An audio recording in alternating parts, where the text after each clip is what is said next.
Happy Friday. What is up, entrepreneurs? You are tuned into the Non-Corporate Network, the worldwide leader in entrepreneurship. You are watching Entreprenews. My name is Chaz Vandemotter, and I'm joined as always by my co-host, Dustin Trout. And we are here to keep you woke this morning. We're going to talk about the top 6 trending small business stories.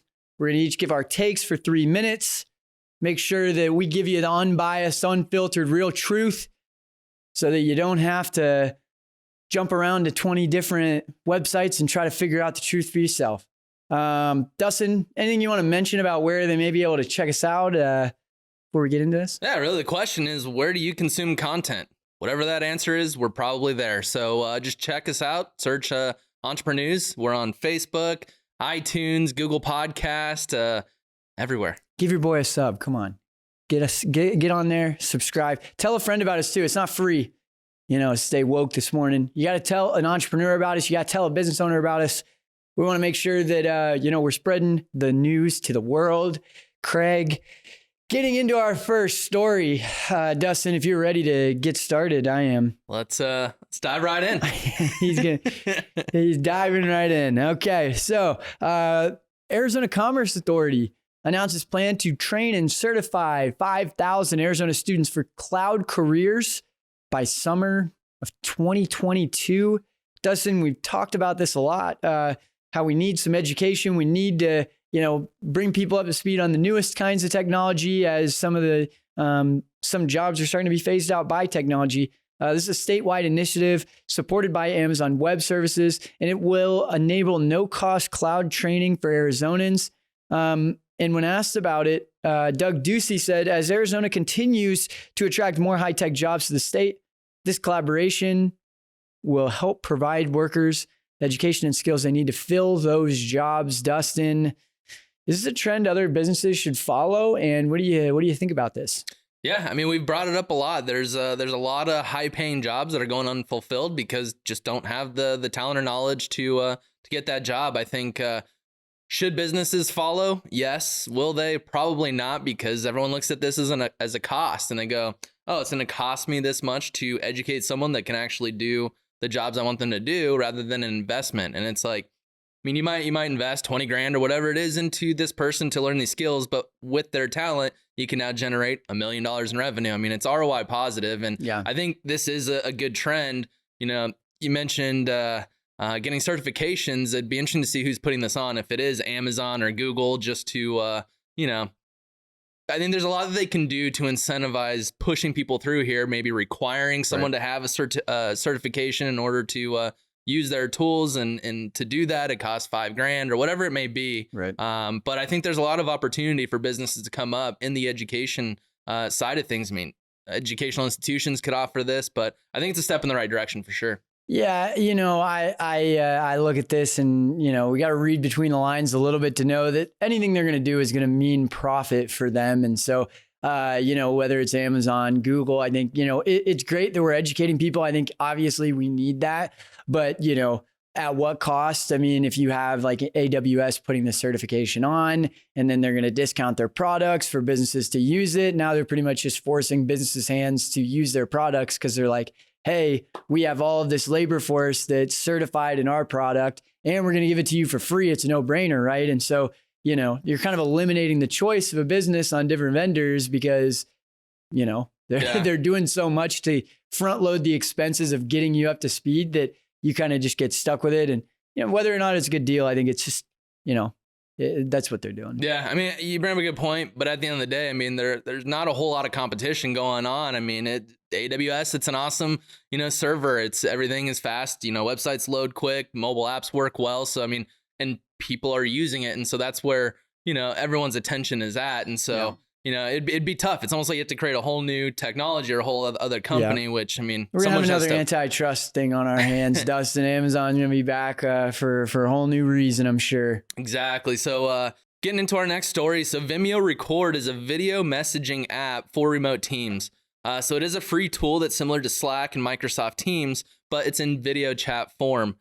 They've just seen so many times where Zoom calls that should have taken 5 minutes end up being 45 minutes because of all the back and forth and side discussions. And so they're really trying hard to create a more productive workspace. That and all that being said, with the evolution of tech, it's getting more complex to just type things out in Slack or whatever it may be. A few things that they're touting is that you can share privately or embed anywhere. You can review comments and comment back and forth, so it's not 100% video only. You can type a reply if someone leaves a video or whatever it may be. You get viewer analytics, so you could use this in marketing for the most part. And it's secure access. You can organize recordings. You can grant access to clients. I mean, there's a lot that it can do. And really the thoughts are, I think this is going to be the future of how business communicates internally and even with clients. I mean, I don't like texting anymore. I like to, hey, blah, blah, blah, blah, blah, send it and it's done. I mean, it's less friction. I'm all for that. But I mean, what are your thoughts? Is this going to be the future of business communication? Yeah, I mean, I think it's an interesting play, right? Do I think that the business internal communication is going to change from where it's at now? Yes. Do I think Vimeo is going to be the ones that blaze that path? Probably not. I mean, you've got Microsoft Teams, you got Slack. I mean, the big thing here is that this isn't really defensible. We've seen this in a lot of other ways. I don't think anybody's really mastered the UI of it. But I mean, let's think about, whether you're on Messenger, whether you're on text message, whether you're on any kind of social media platform, you can send voice, audio stuff. You can send videos directly to people. You mentioned Loom is another one. You can send videos directly through a link. And so, there's so many other vendors that have this technology. I wonder who's going to master this UI. And honestly, my thoughts on the matter are that I think that it's going to take us being a little more dependent on voice and being a little more dependent on augmented and virtual reality. And that's when this shift is really, truly going to have a snowball, because then everybody's going to be, using headsets and things like that.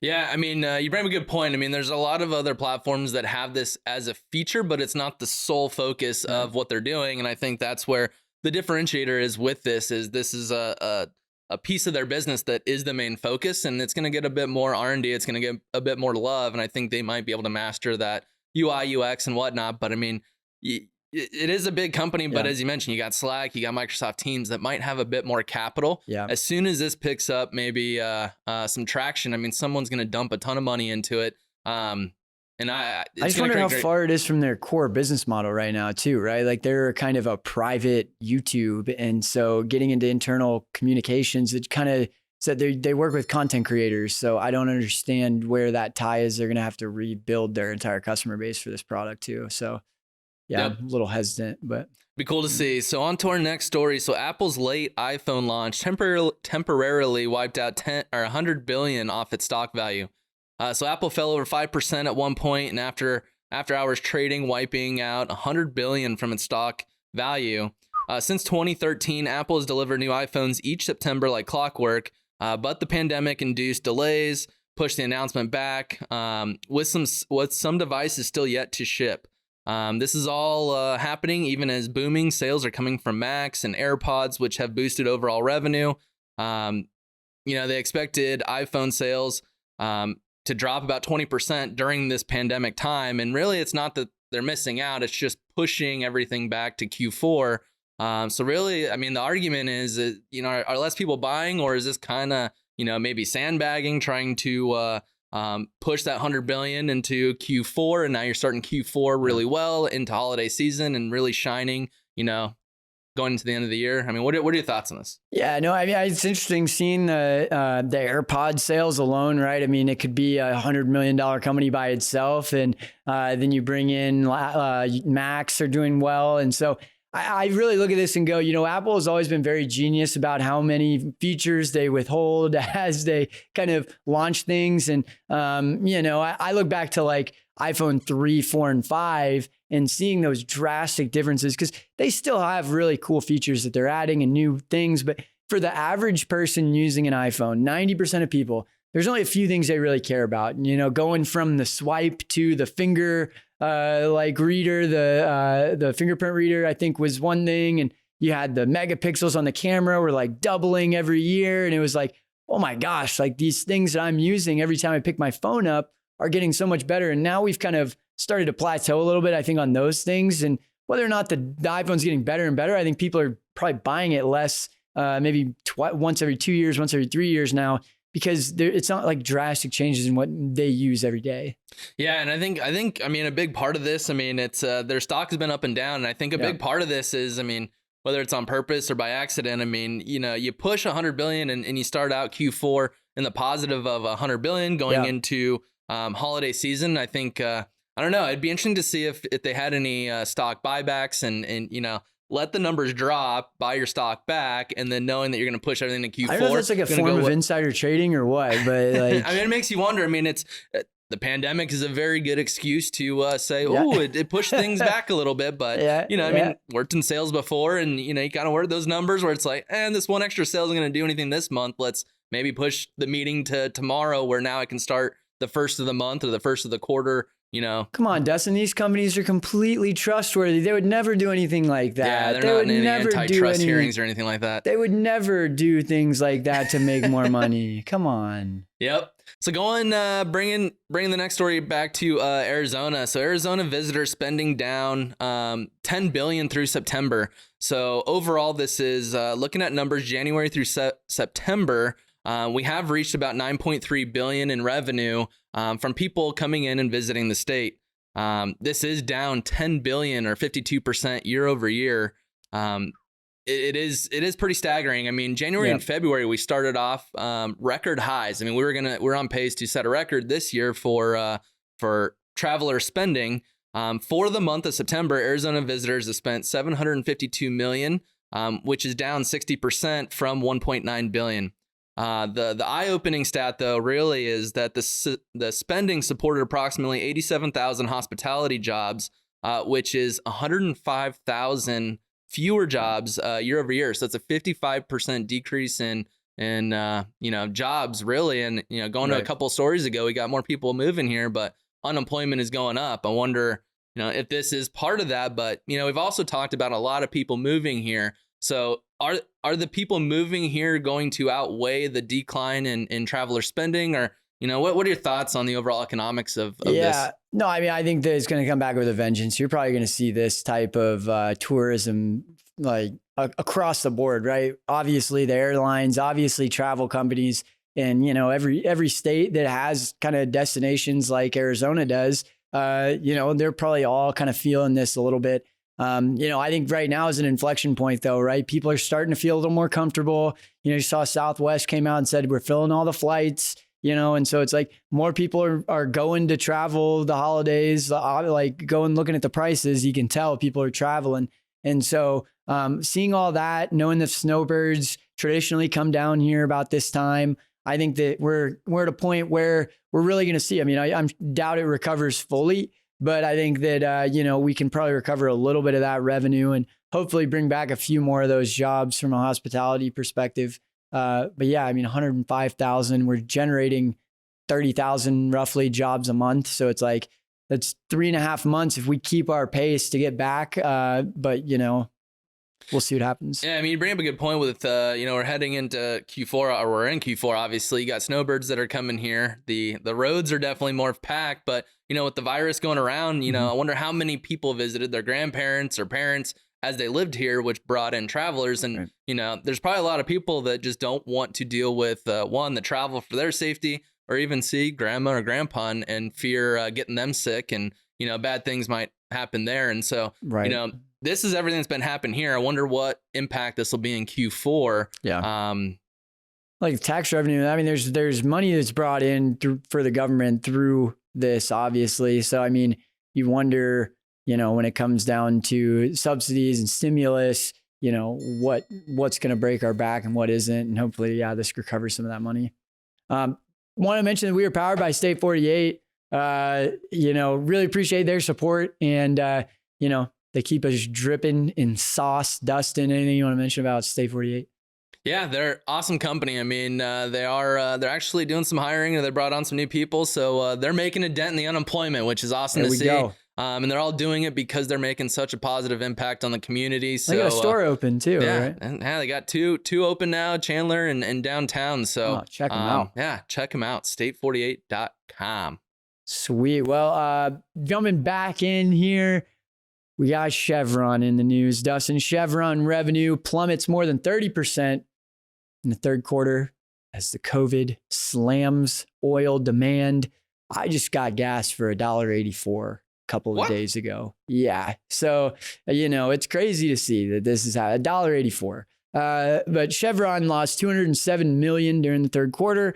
This is tough, Dustin. I mean, do oil companies pivot? Is that what needs to happen? Obviously, there's some shrinking demand in gasoline and oil. And so what are your thoughts here? Do they ride it out? Do they pivot? What should they be doing? I mean, if you ride it out, I don't think that consumer behavior is going towards we need to get more oil consuming vehicles and things. It's all solar powered, green energy. And so it's like you can try and hang on, but I don't think you'll be around forever. And so I think they do need to pivot for sure. And I mean, there's so much opportunity on the green side of things. I mean, we're about to have an election where, if Biden gets elected, he's going to create tons of tax incentives on green energy. And that would be the time to pivot. I mean, you're probably going to get a ton of R&D credits. There's going to be a lot on the table, and it's up to those people that have been around for the 100 years or whatever these companies have been around for to make that big pivot. I mean, it's going to be a blockbuster effect if you just ride it out, right? You ride it right into the ground and die with the whole industry. What I want to see, I agree, like maybe oil shifting into other like types of energy can be great. I want to see somebody work on the desalination of water. I'm challenging them. I'm throwing the gauntlet down here on Entreprenews. It's been dropped. Chevron, maybe you're the company to do it. Who is going to fix this desalination of water problem? Okay, fresh water supply is depleting. Our population is increasing. We need to figure out the desalination of water problem before we have gallons of water going for $25 a gallon. Okay. So I think, 10 years from now, it's going to be a real issue.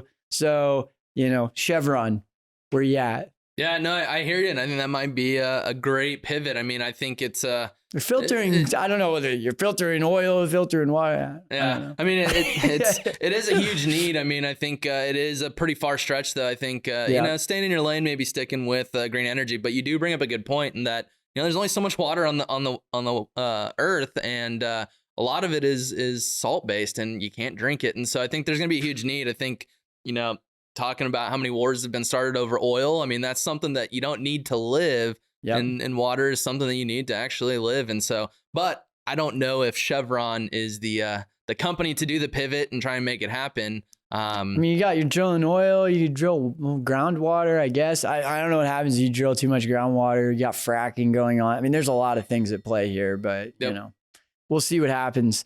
Getting into our final story, Sony is reportedly close to buying Crunchyroll for nearly $1 billion. They've got 3 million paying subscribers, paying roughly $8 to $9 per month. They've had 70 million people register. So obviously there's some value to just that database overall. But this is interesting, right? They're owned by AT&T currently. Doesn't really fit into AT&T's wheelhouse, and I think Sony obviously a little bit more relevant, being that they're a Japanese company. And so I think that there's a lot of upside here. Dustin, they're buying it for about a little over 3 times their annual revenue. And so, do you think that this is a good deal for Sony? Do you think this makes sense? It's a win-win. What's the deal? Tough. I mean, it's we brought it up before and we talked about Quibi, and it's like we need yet another streaming service. Yeah, that is true. That is true. I mean, I do like that. It is pretty niche in that it's anime, and I think that is going to be the evolution of it. Yeah. And I think Sony is a good company to do it, but I think they're sitting on the PS5. Yeah, pour more time and energy into that. I mean, that could really continue to explode the company. But yeah, like I said, it's a big endeavor to, granted, there are a lot of users, but the percentage of paid to total users is very small. Yeah. How much time, effort, and money is going to be poured in to try and move the needle there compared to investing into the PS5? Well, they have another streaming service, right? What's it called? It's like some weird name. You remember what's Crackle? Called? Crackle. Yeah. So they got Crackle. So they put it on Crackle. But, you bring a good point of the PS5, but I look at it and go, what is video games synonymous with? Anime. You know, every Very video true. game was an anime, you know, and they designed it, and now we're seeing video games become more realistic. But, you know, at the end of the day, it's like, you know, if you have video game enthusiasts that are flocking to your product, they probably also like anime. And now you're allowing them to view anime on the same device they're playing video games on. You know, I see it as something that is way more in alignment than AT&T owning an anime streaming service. This doesn't really line up to me. Yeah, I mean, you know, something, you have so many million users, it's, you know, everyone talks about getting the paid users, but something that like what Crackle does, what Peacock is doing, where it's just totally free for the user, but you get inundated with ads, obviously. And so, I mean, it could be a whole other platform for advertisers, but I mean, you do bring up a good point. Those who are diehard gamers are probably do have an affinity to anime. So you're still reaching the same audience on two different arenas, essentially, and it could create a whole new revenue line. Netflix keeps raising that price too, baby. They just announced it yesterday, right? $14. Yeah, it's just double the price. If you just like anime, you're not going to go to Netflix to buy anime plus a bunch of crap you don't want. So it's like, I don't know. I think there's some opportunity there, but we will see. I'm just glad it's not sushi. When I saw Crunchyroll, now they're buying sushi joints. Dude, I mean, I'll buy some Sony for some sushi. Okay, so yeah, looking back at the stories, I mean, a lot of really good stuff. I'm pretty excited about this whole kind of seeing how this pans out, the education thing. You know, we talk about it all the time in the business models of traditional universities. And so, you know, I don't know if Amazon is my favorite person to knock the university model to the ground. And but at the same time, I think, you know, giving people the opportunity to educate themselves, get some technical skills that are going to be applicable to the next 20 years. I think that, you know, there's nothing more valuable than that as somebody that is, you know, being phased out of a job role that technology is taking over and they feel powerless. This is a great way. So love seeing that they're educating, and hopefully, you know, we'll figure it out. Yep. No, my favorite was the Vimeo Record. I hate emailing. I hate texting. I hate writing words. They just take too long and they get misconstrued. And so I'm excited to see. Maybe this isn't the thing, but it's going to create the innovation. Others are going to replicate and master it. And so I'm excited to have a more efficient form of communication as we move forward. Touche. Well, thank you guys for tuning in today. Have a great weekend. Again, you've been watching the Non-Corporate Network, the worldwide leader in entrepreneurship. This has been Entreprenews. It's not free. I'm sorry, it's not free. You can send us a check if you want, but we're going to rip it up. You have to go and tell an entrepreneur about us. Go tell a business owner about us. We want to keep them woke. We want to keep them up to speed on the newest trends, the newest stories. And yeah, that's really what we're here to do. Dustin, anything you want to mention? No, appreciate you guys tuning in. And again, check out Stay 48. They're doing tons of great stuff for the community. Sweet. Yeah, we'll see you guys on Monday. Look up Entreprenews if you're looking for something to do today. Listen to our We'll see you guys faces Monday. Talking.